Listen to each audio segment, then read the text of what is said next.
This is the Transformers Generations War for Cybetron Trilogy Siege Deluxe class Hound. Looking absolutely fantastic in packaging. Here's a quick look at the box. New Deluxe class packaging. And here is Hound out of packaging. And the figure looks absolutely gorgeous. I think it's easily the best figure in the wave, together with Sideswipe.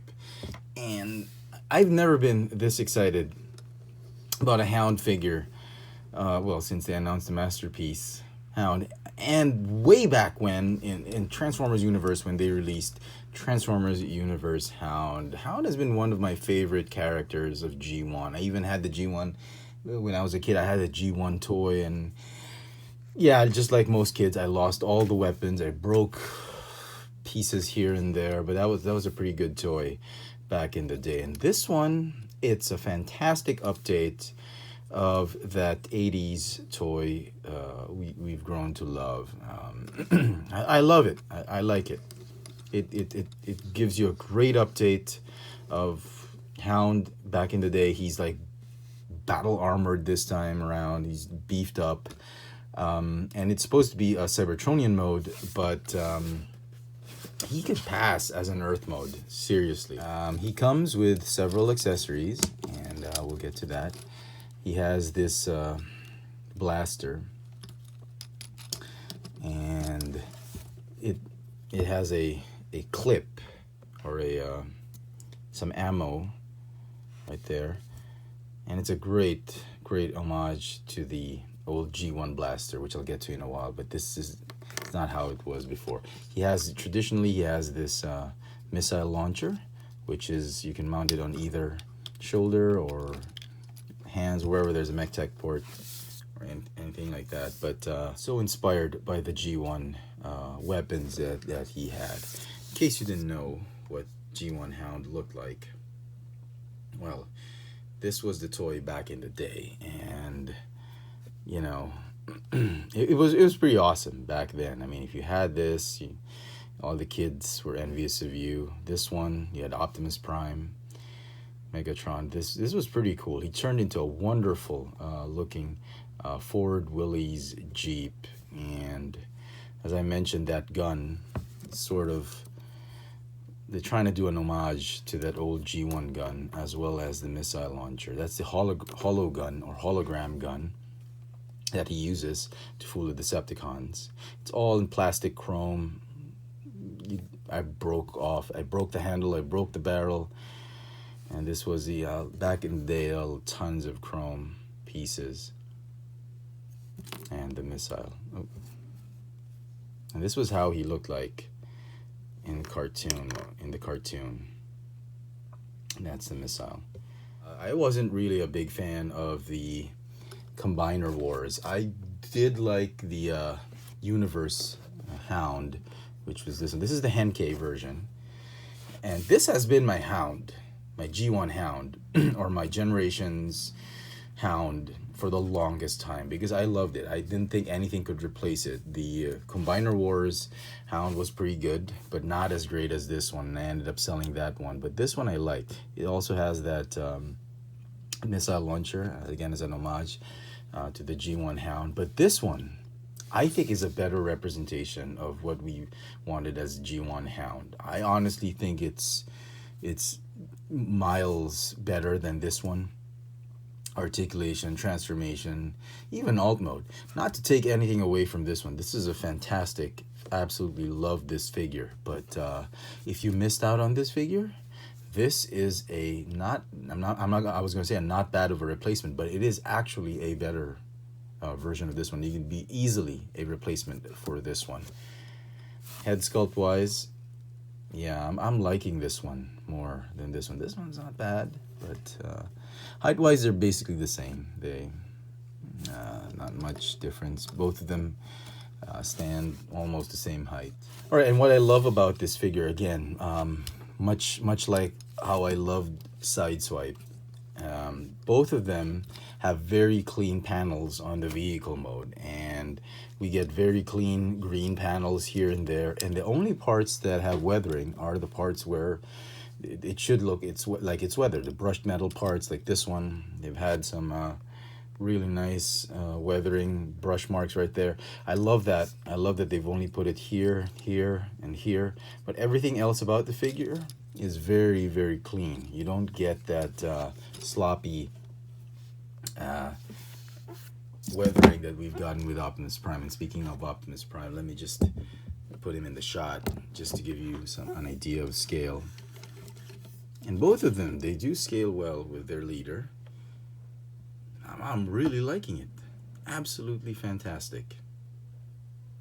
And more comparisons. Here he is with a Micromaster, and here is the Ravage figure that came with the Universe / Henkei Hound. I think it will fit nicely with him as well if you wanted to recreate that scene where they trapped Ravage. Figures accessories can be combined if you wanted to. You can make a super cannon or a super rifle.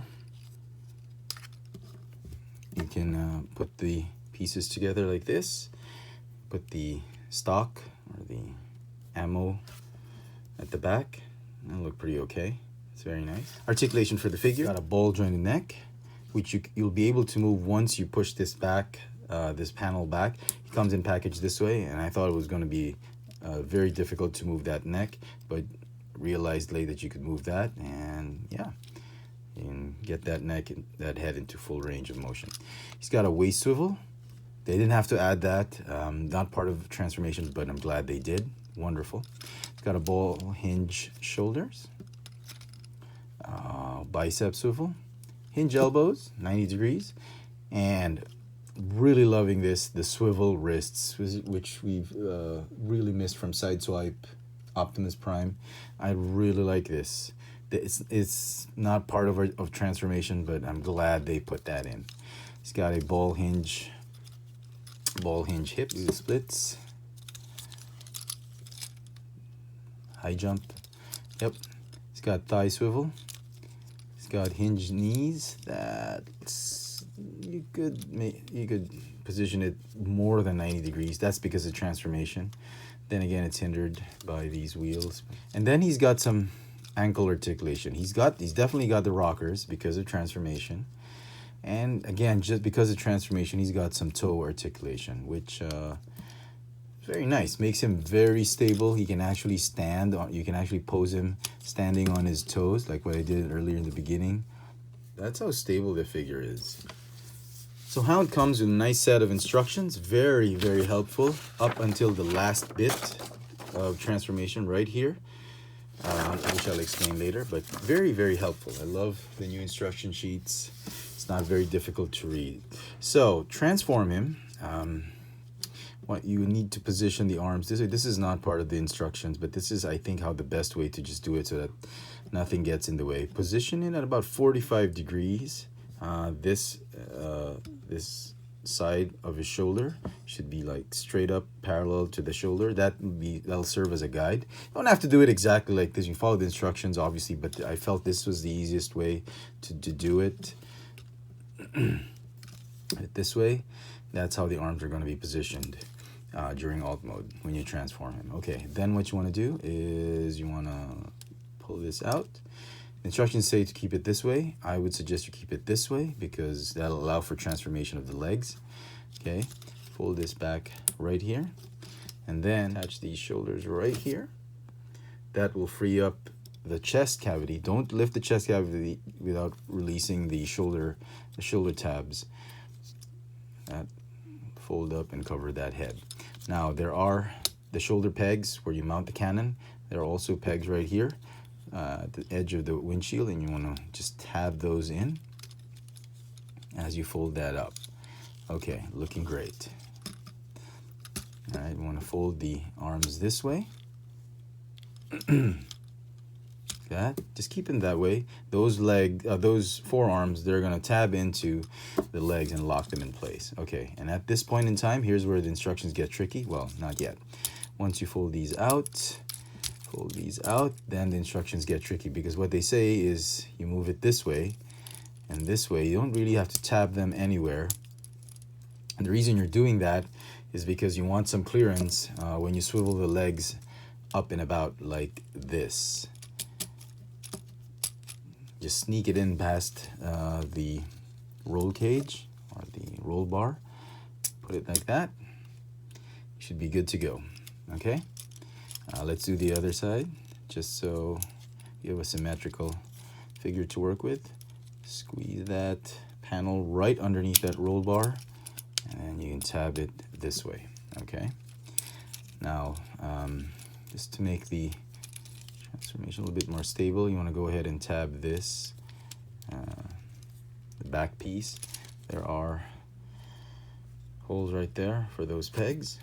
Go ahead and tab those in. Okay, and then you just want to slide these panels off to the side right here. And this is a very big peg, very big rectangular peg. You want to just push that all the way in so that it's nice and flush. Do the same on the other side, like that.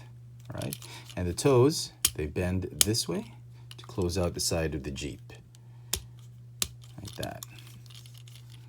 And then, like I said, like I mentioned, the four arms, they will tab in and lock those panels in place. So, okay. All right. And that is that. It kind of looks like a cross between a Humvee, a Hummer, and a Ford Willys Jeep. It's like a Ford Willys inspired Hummer.